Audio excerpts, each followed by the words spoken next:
4ാം ക്ലാസ്സിൽ നിന്ന് 5ാം ക്ലാസ്സിൽ ജയിച്ച കുട്ടികളായിരിക്കും നിങ്ങൾ അല്ലേ? രക്ഷിതാക്കൾ ഇനി ഏറ്റവും തലവേദനയുള്ള കാര്യമാണ്. എന്നാൽ കുട്ടികളെ എക്സൈറ്റഡ് ആയിട്ട് വെയിറ്റ് ചെയ്യുന്ന ഒന്നായിരിക്കും ബാക്ക് ടു സ്കൂൾ ഷോപ്പിംഗ് എന്ന് പറയുന്നത്. അപ്പോൾ നമ്മൾ പുതിയ അക്കാഡമിക് ഇയർ സ്റ്റാർട്ട് ചെയ്യുന്ന സമയത്ത് നമുക്ക് വാങ്ങിക്കേണ്ട ഒരു ലോങ് ലിസ്റ്റ് നിങ്ങൾക്കും നിങ്ങളുടെ പാരൻസിനും ഒക്കെ ഉണ്ടായിരിക്കും. അപ്പോൾ അതിൽ എസെൻഷ്യൽ ആയിട്ട് നിർബന്ധമായിട്ടും വാങ്ങിക്കേണ്ട, ഒരിക്കലും വാങ്ങാൻ മറക്കരുത് എന്നുള്ള കുറച്ച് കാര്യങ്ങളും അതിൽ നമ്മൾ ശ്രദ്ധിക്കേണ്ട കുറച്ച് കാര്യങ്ങളുമാണ് നമ്മൾ ഇന്ന് ഡിസ്കസ് ചെയ്യാൻ വേണ്ടി പോകുന്നത്. അപ്പോൾ നമ്മുടെ ഷോപ്പിംഗ് ലിസ്റ്റിൽ ഒന്നാമത് കിടക്കുന്നത് തന്നെ എന്തായിരിക്കും? സ്കൂൾ ബാഗ് ആയിരിക്കും. കാരണം 4th സ്റ്റാൻഡേർഡിൽ നിന്ന് 5th സ്റ്റാൻഡേർഡിലോട്ട് പോകുന്നത് എന്താണ്? It's kind of A mile stone. അപ്പോൾ എന്തായാലും കൂട്ടുകാരൊക്കെ പുതിയ ബാഗ് വാങ്ങിക്കാൻ വേണ്ടിയിട്ട് തീരുമാനിച്ചിട്ടുണ്ടായിരിക്കും. അപ്പം ബാഗ് വാങ്ങിക്കുന്ന സമയത്ത് ശ്രദ്ധിക്കേണ്ട 1-2 കാര്യങ്ങൾ പറയാം. അതിൽ ഏറ്റവും ഇമ്പോർട്ടൻ്റ് ആയത് എന്താണ്? ലൈറ്റ് വെയിറ്റ് ആയിട്ടുള്ള എന്നാൽ ഡ്യൂറബിൾ ആയിട്ടുള്ള ബാഗ് ചൂസ് ചെയ്യുക എന്നുള്ളതാണ്. നമുക്ക് ക്വാളിറ്റി ഉള്ള ബാഗ്സ് ലൈറ്റ് വെയിറ്റ് ആയിട്ട്, അതായത് ബാഗ് തന്നെ നല്ല വെയിറ്റ് ഉണ്ടെങ്കിൽ പിന്നെ അതിൽ നമ്മൾ നമ്മുടെ ബുക്സും ലഞ്ച് ബോക്സും വാട്ടർ ബോട്ടിലും ഒക്കെ ഇടുമ്പോഴേക്കും എന്തായിരിക്കും? It will be very heavy. അപ്പോൾ എന്താണ്? നമുക്ക് ബാക്ക് പെയിൻസും കാര്യങ്ങളൊക്കെ വരും. അപ്പോൾ ലൈറ്റ് വെയിറ്റ് ആയിട്ടുള്ള ബാഗ് ചൂസ് ചെയ്യുക.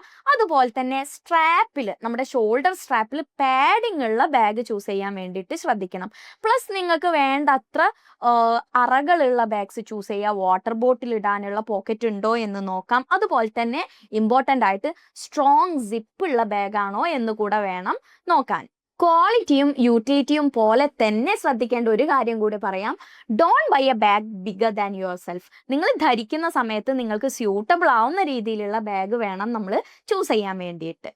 ഇനി നമ്മുടെ ബാഗ് കഴിഞ്ഞാൽ അടുത്തതായിരിക്കും എന്ത്? നോട്ട് ബുക്സും ടെക്സ്റ്റ് ബുക്സും അല്ലേ? ടെക്സ്റ്റ് ബുക്സ് നമുക്ക് അധികവും സ്കൂളിൽ നിന്ന് കിട്ടും. നോട്ട് ബുക്സ് വാങ്ങിക്കുന്ന സമയത്ത് 5th സ്റ്റാൻഡേർഡിലോട്ട് പോകുമ്പോൾ നിങ്ങൾക്ക് ചെറിയ പുസ്തകം വേണോ, വലിയ പുസ്തകം വേണോ, കട്ടിയുള്ളത് വേണോ, കട്ടിയില്ലാത്തത് വേണോ എന്നൊക്കെ എന്ത് ചെയ്യാം? ആപ്റ്റായിട്ട് ചിന്തിച്ചിട്ട് ചൂസ് ചെയ്യാവുന്നതാണ്. ഷോർട്ടായിട്ടുള്ള ബുക്സ് എടുക്കുന്നതായിരിക്കും ചെറിയ കുട്ടികൾക്ക് എപ്പോഴും നല്ലത്. ബുക്സ് വാങ്ങിക്കുന്ന കൂടെ തന്നെ ബുക്സ് ലേബൽ ചെയ്യാനുള്ള സ്റ്റിക്കറും അതുപോലെ തന്നെ ബുക്ക് കവേഴ്സും വാങ്ങിക്കാൻ വേണ്ടി മറക്കരുത്. അപ്പോൾ നമ്മൾ ബാഗ് വാങ്ങിച്ചു, നോട്ട് ബുക്സ് വാങ്ങിച്ചു. ഇനി നമുക്ക് വേണ്ടത് സ്റ്റേഷനറി ഐറ്റംസ് ആണ്. ഇപ്പോൾ ഒരുപാട് ക്യൂട്ടായിട്ടുള്ള എസ്തെറ്റിക് ആയിട്ടുള്ള സ്റ്റേഷനറി ഐറ്റംസ് ഒക്കെ നമുക്ക് കാണാം അല്ലേ? അപ്പോൾ കുട്ടികൾ എന്ത് ചെയ്യും? എനിക്ക് ഈ ഭംഗിയുള്ളത് മതി എന്നൊക്കെ പറഞ്ഞ് വാശി പിടിക്കും. അപ്പോൾ നമ്മൾ വാങ്ങിക്കുന്ന സമയത്ത് അത് ക്വാളിറ്റി കൂടെ ഉണ്ടോ, അല്ലെങ്കിൽ അതിൻ്റെ യൂസ് എന്താണോ, അത് കറക്റ്റായിട്ട് നടക്കുന്നുണ്ടോ എന്ന് കൂടെ ചെക്ക് ചെയ്തിട്ട് വേണം ഭംഗിയുള്ള സാധനങ്ങൾ വാങ്ങിക്കുമ്പോൾ നോക്കാൻ. അപ്പോൾ നമ്മുടെ സ്റ്റേഷനറി ഷോപ്പിംഗ് ലിസ്റ്റിൽ എന്തൊക്കെയാണ് ഇൻക്ലൂഡ് ചെയ്യേണ്ടതെന്ന് നോക്കാം. നമുക്ക് പെൻസിൽസ് വേണം, പെൻസ് വേണം, ഇറേസേഴ്സ് വേണം, ഷാർപ്നേഴ്സ് വേണം. ഇനി 5th സ്റ്റാൻഡേർഡിലോട്ട് പോകുന്ന സമയത്ത് പുതുതായിട്ട് നമ്മുടെ കൂടെ വരാൻ പോകുന്ന ഒന്നാണ് എന്ത്?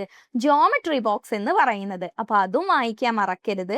പിന്നെ നമുക്ക് ക്രയോൺസ്, കളർ പെൻസിൽസ്, സ്കെച്ചസ്, അതുപോലെ തന്നെ ഹൈലൈറ്റേഴ്സ്, ബ്ലൂ സ്റ്റിക്ക്, ഇങ്ങനെയുള്ള ആവശ്യമായിട്ടുള്ള കാര്യങ്ങളും വാങ്ങിക്കാം. ഇനി നമുക്ക് സ്കൂളിൽ ബാഗും ബുക്സും പെൻസും ഒക്കെ കൊണ്ടുപോകുന്ന പോലെ തന്നെ നമുക്ക് ലഞ്ച് കൊണ്ടുപോകാനുള്ള വാട്ടർ ബോട്ടിലും ലഞ്ച് ബോക്സും കൂടെ വേണം. അപ്പോൾ വാട്ടർ ബോട്ടിലും ലഞ്ച് ബോക്സും വാങ്ങിക്കുന്ന സമയത്ത് പ്രത്യേകം ശ്രദ്ധിക്കേണ്ടത് ലീക്ക് പ്രൂഫ് ആയിട്ടുള്ളതാണോ നമുക്ക് കിട്ടുന്നത് എന്നാണ്. അപ്പോൾ വാട്ടർ ബോട്ടിലും ലഞ്ച് ബോക്സും ലീക്ക് പ്രൂഫ് ആണോ, അതുപോലെ തന്നെ ഡ്യൂറബിൾ ആണോ, മെറ്റീരിയൽ ക്വാളിറ്റി ഉണ്ടോ എന്നുകൂടെ ചെക്ക് ചെയ്തിട്ട് മാത്രം വാങ്ങിക്കുക. ക്വാളിറ്റിയുടെ കൂടെ തന്നെ നമുക്ക് പെട്ടെന്ന് ഓപ്പൺ ചെയ്യാൻ പറ്റുന്ന ലഞ്ച് ബോക്സസ് ആണോ എന്നും കൂടെ ശ്രദ്ധിക്കണേ. കാരണം ഇല്ലാന്നുണ്ടെങ്കിൽ ലഞ്ച് കഴിക്കുന്ന സമയത്ത് നമുക്ക് ഓപ്പൺ ചെയ്യാൻ നല്ല ബുദ്ധിമുട്ടായിരിക്കും. ആൾസോ വാട്ടർ ബോട്ടിൽ വാങ്ങിക്കുന്ന സമയത്ത് നമുക്ക് വാഷ് ചെയ്യാൻ ഈസി ആയിട്ടുള്ള രീതിയിലുള്ള മൗത്തുള്ള വാട്ടർ ബോട്ടിൽസ് കൂടെ വാങ്ങിയാൽ നമുക്ക് ഈസി ആയിരിക്കും. അപ്പോൾ സ്കൂൾ തുറക്കുന്നത് ജൂണിലാണല്ലോ. ജൂൺ ജൂലൈ എന്നൊക്കെ പറയുന്നത് എന്താണ്? നമുക്ക് റൈനി സീസൺ ആണ് അല്ലേ? അപ്പോൾ റൈനി സീസണിൽ നമുക്ക് മസ്റ്റായിട്ടും വേണ്ടതാണ് എന്ത്? അംബ്രല്ലാസ് എന്ന് പറയുന്നത്. അപ്പോൾ കുടകൾ വാങ്ങിക്കുന്ന സമയത്ത് ഇതുപോലെ തന്നെ ക്വാളിറ്റി നോക്കിയിട്ട് നല്ല ബ്രാൻഡിൻ്റേത് സെലക്ട് ചെയ്യാൻ വേണ്ടിയിട്ട് നോക്കാം.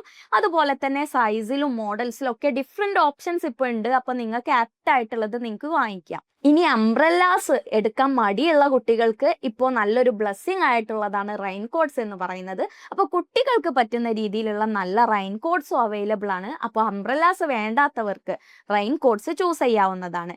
ഇനി മഴക്കാലമായാൽ നമുക്കൊക്കെ ഉണ്ടാവാൻ പോകുന്ന ഒരു പ്രശ്നമാണ് എന്ത്, നമ്മൾ നടക്കുന്ന സമയത്ത് സോക്സ് വെറ്റാവും എന്നുള്ളത്. അപ്പോൾ ഒരു എക്സ്ട്രാ പെയർ ഓഫ് സോക്സ് കൂടെ നമ്മൾ എന്ത് ചെയ്യണം, നമ്മൾ വാങ്ങിക്കുന്ന സമയത്ത് ഷൂവും സോക്സും വാങ്ങിക്കുന്ന സമയത്ത് 2-3 എക്സ്ട്രാ പെയേഴ്സ് ഓഫ് സോക്സ് വാങ്ങിക്കുകയാണെന്നുണ്ടെങ്കിൽ നമുക്ക് ഈ ഒരു പ്രശ്നം എന്ത് ചെയ്യാം, നമുക്ക് പരിഹരിക്കാൻ വേണ്ടി പറ്റും. ഇനി ഇതല്ലാണ്ട് നിങ്ങൾക്ക് നിങ്ങളുടെ സ്കൂളിലെ ഫയൽസ് ഒക്കെ ഓർഗനൈസ് ചെയ്ത് വെക്കാൻ വേണ്ടിയിട്ട് നിങ്ങൾക്ക് ഹോംവർക്ക് ഫോൾഡേഴ്സ് ഒക്കെ അവൈലബിൾ ആണ് ഇപ്പോൾ. അപ്പം അങ്ങനെയുള്ള ഓർഗനൈസിങ്ങിന് ആവശ്യമായിട്ടുള്ള ചെറിയ സാധനങ്ങളും നിങ്ങളുടെ ഷോപ്പിംഗ് ലിസ്റ്റിൽ ഇൻക്ലൂഡ് ചെയ്യാം. 5ാം ക്ലാസ്സിലേക്ക് പോകുന്നുണ്ട് എന്ന് വിചാരിച്ച് എല്ലാം പുതിയത് വാങ്ങിക്കണം എന്നല്ല പറയുന്നത്. നിങ്ങളുടെ കഴിഞ്ഞ വർഷത്തെ ഐറ്റംസ് ഒക്കെ ഒരു കേടും ഇല്ലാണ്ട് പുതിയതുപോലെ തന്നെ ക്വാളിറ്റി ഉള്ള സാധനം ഉണ്ട് എങ്കിൽ നിങ്ങൾക്ക് എന്ത് ചെയ്യാം, നിങ്ങൾക്ക് അത് റീയൂസ് ചെയ്യാവുന്നതാണ്.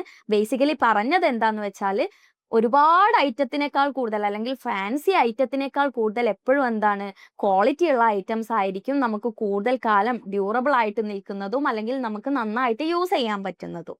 So don't buy unnecessary fancy items, and you don't need too many items or costliest stationaries to be the smartest student. അപ്പോൾ നിങ്ങളുടെ favourite back to school shopping ലിസ്റ്റിലുള്ള ഐറ്റം ഏതാണെന്ന് കമൻറ്റ് ചെയ്യാൻ മറക്കണ്ട.